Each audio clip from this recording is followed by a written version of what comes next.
Belinda, I don't know where you would start. That was an absolute journey for all of us, let alone for you on the court. Over 2.5 hours, punishing conditions, but you got the win. How does that feel? Feels amazing. Feels like 170 kilo fell off my shoulders. I was so stressed. I really wanted to do well, and I don't know, today I felt so much pressure to not let my team down. And let's go now. Alex Eala just walked into the Australian Open, and she didn't arrive quietly. She showed up alongside Carlos Alcaraz and Jannik Sinner. Yes, casually rolling in with two of the biggest superstars in modern tennis. Fans instantly went into meltdown because this isn't just about being nearby. This moment sends a powerful message about how fast Eala's profile is rising and exactly who is paying attention to her breakthrough. When you're sharing space with players like Alcaraz and Sinner, it means the elite see you differently now. IT suggests doors are opening at the highest level and her trajectory is shifting in real time. Oh, the big question is this: does training around champions like Alcaraz and Sinner become the catalyst that pushes Eala into the top 30 this season? Drop your predictions in the comments and let's see who gets it right. It's the excitement of those last couple of games in particular, but we were blown away. 5-6-30 all, you changed the racket, you then didn't lose another point. That kind of decision making in the moment, you have to be so proud of to realize what you needed in that tough scoreline.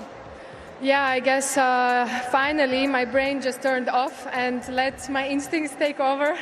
And I think it was just a feeling, and I just played with the back against my wall. I was just really focused on myself, on breathing, and I'm super happy I stayed tough in the most important moments. But the bench, they helped me so much. Stan was helping me so much on the bench as my coach and as my husband, everyone. So I really couldn't do it today without them. I really needed the push. Let's be absolutely clear about this. When you arrive at a Grand Slam alongside Carlos Alcaraz and Jannik Sinner, you are no longer just another name in the draw. You're not someone hoping to be noticed. You're someone these elite players respect enough to train with, travel with, and be publicly seen beside. That doesn't happen by luck. That doesn't happen by coincidence. That kind of access is earned. Alex Eala showing up at the Australian Open with two of the brightest stars in tennis sent immediate shockwaves across tennis social media. Fans flooded timelines with photos and clips of the trio together, and the question started instantly. How did this connection form? When did Eala become close enough with Alcaraz and Sinner to arrive in Melbourne together?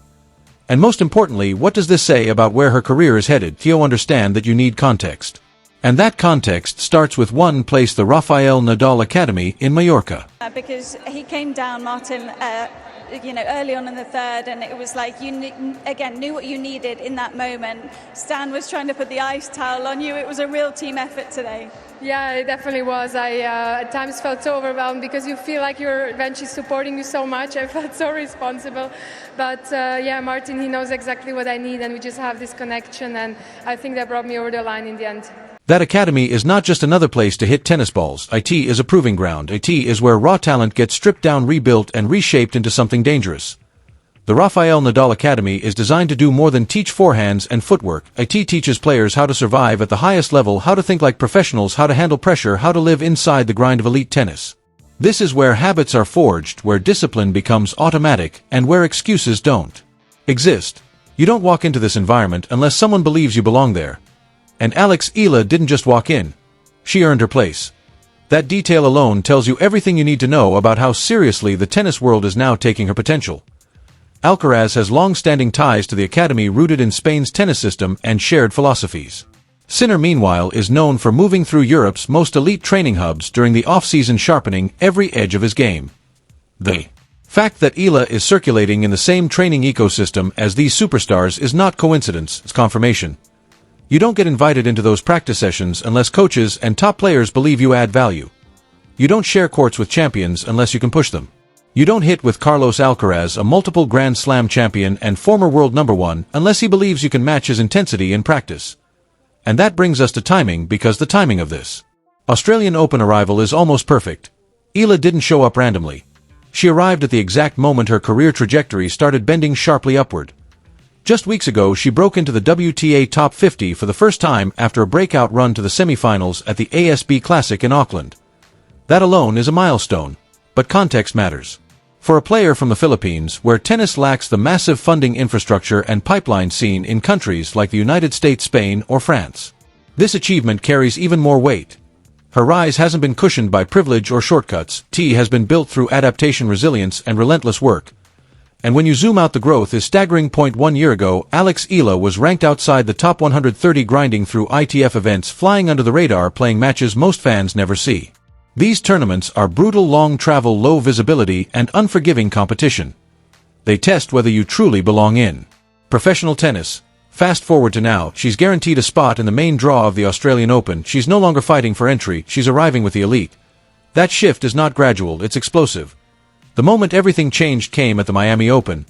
That was the tournament where Eala stopped being a name whispered among insiders and became a headline. She didn't just have a good week, she made a statement. She stormed into the semi-finals and along the way defeated a former world #1 and multiple Grand Slam champion. Read that again. That wasn't luck. That wasn't a fluke. That was proof. After Miami, she backed it up by reaching her first WTA Tour final at Eastbourne, another high-level event stacked with elite players. These are not soft draws. These are tournaments where only real contenders survive, and in the span of a few months, Eala went from relative obscurity to must-watch tennis. And the establishment noticed. Coaches noticed. Players noticed. Now here she is in Melbourne. Not just participating, not just hoping to survive the first round, but arriving alongside Alcaraz and Sinner as if it's completely normal. And the optics of that moment are powerful because optics matter in elite sports. When fans see that image, they instantly understand something has shifted. Eala is no longer framed as a promising junior or an underdog story. She is being treated as a peer by the next generation of tennis legends. That perception changes everything. Training with players like Alcaraz and Sinner accelerates development in ways no solo practice ever could. When you step onto the court with elite competition, every weakness is exposed immediately. There is no hiding. Footwork has to be sharper, decision-making faster, mental discipline stronger. Alcaraz brings relentless pace, explosive athleticism, and fearless aggression. Hitting with him forces you to react quicker, to commit fully to your shots, and to stay mentally engaged every second. Sinner offers a completely different problem.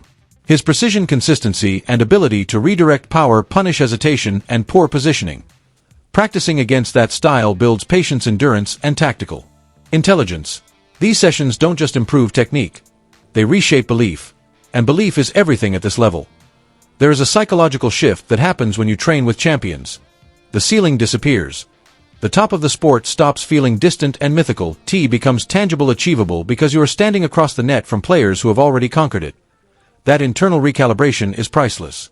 And now look at the Australian Open draw.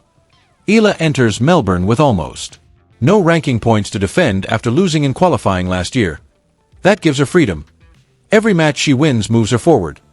With her current form, winning a couple of rounds is not only possible, it's realistic. And those wins could push her ranking toward the top 40 or higher. That's where things start to snowball. And here's where the bigger picture starts to come into focus. Eala's ranking situation over the next few months is almost perfectly engineered for a leap. She's defending very few points through March, which gives her room to climb fast while playing much bigger events with higher rewards. That combination is dangerous. If she maintains anything close to her current level, she could find herself inside the top 32 by the time Roland Garros arrives. That would make her a seeded player at a Grand Slam. For someone who was grinding ITF events just last season, that kind of rise borders on unbelievable, yet every step so far suggests it's real. Back home, the Philippines is fully locked in. Tennis has never been the dominant sport there, but Eala is actively changing that narrative. Fans traveled across borders to support her in Auckland, and they followed her to Melbourne too. Even opponents have commented on the size and energy of the Filipino fan base. One rival remarked in disbelief at how many supporters showed up. That kind of backing can overwhelm some players, but Eala appears to thrive under it. She's repeatedly credited her family for keeping her grounded and the culture she grew up in for shaping her mindset. She doesn't carry entitlement. She carries gratitude. And that combination is powerful. After defeating Donna Vekic at the Kuyong Classic, a prestigious Australian Open warm-up event, Eala said something that should make the rest of the draw uneasy. She said, "This might be the best tennis I've ever played." That wasn't bravado. That was confidence built on preparation. She had just beaten the same opponent twice in 1 week, first in a grueling 3-set battle, then again in straight sets. The improvement between those matches was visible. That ability to learn, adapt, and execute quickly is what separates good players from elite ones. Now let's address the skepticism. Some will argue that arriving with Alcaraz and Sinner is just optics or good public relations. That argument doesn't survive scrutiny. Top-level athletes don't waste time on stunts. They guard their routines fiercely. Alcaraz and Sinner are sharing practice courts with Eala. It's because she offers value. Because she brings intensity, versatility, and competitive fire. The elite tennis world is small. Reputations travel fast. If you're not good enough or mentally strong enough, access disappears quickly. Eala's presence in these circles speaks volumes. She's not tolerated, she's respected. There's also a practical reality at Grand Slams. Training partners matter. Players need high-quality practice between matches to stay sharp. Having someone like Eala available, a player in peak form capable of replicating different styles and unwilling to ease up, makes her an ideal partner. This is mutually beneficial. Alcaraz and Sinner get pushed. Eala gets invaluable exposure to elite preparation habits, recovery routines, and match mentality. This is how contenders are forged. Look ahead and the opportunity only grows. After the Australian Open, Eala heads into the Middle East swing, followed by North America. These events offer massive point potential. She doesn't need to win titles. She just needs consistency. Quarterfinals here, semifinals there. If she strings those results together, her ranking will surge. The comparison some people make to Emma Raducanu's rise misses the mark. Raducanu's breakthrough was sudden and historic, but also came with overwhelming expectations and injuries. Eala's rise is different. It's structured, deliberate, and sustainable. Built on gradual improvements rather than one lightning strike. Her training at the Nadal Academy gives her access to world-class facilities. Coaching and philosophy. She's even mentioned receiving advice directly from Rafael Nadal himself. When one of the greatest competitors in tennis history invests time in you, that accelerates development in ways statistics can't measure. Technically, Eala's game is balanced. There's no glaring weakness opponents can relentlessly target. Her serve continues to improve. Her ground strokes are heavy and reliable. Her movement is elite.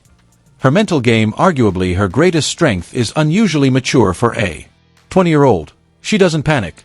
She doesn't shrink. She doesn't play safe on big points. When she faced champions in Miami, she didn't look starstruck.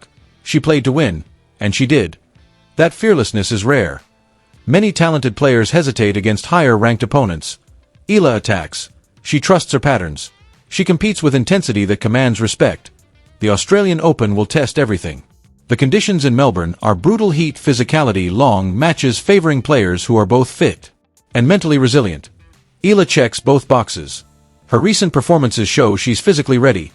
Her composure shows she's mentally prepared. If the draw opens slightly, if she avoids the very top seeds early, a deep run becomes realistic. Fourth round is not a stretch. Quarterfinals would be extraordinary, but not impossible given her current level. But regardless of how far she goes, the message is already delivered. Alex Eala is not a novelty. She is not a temporary story. She is not passing through. She is building something real. Training with champions. Competing like one, carrying her flag with pride, discipline, and belief. The tennis world is paying attention now, and it should be. Because this isn't the beginning anymore. This is the arrival.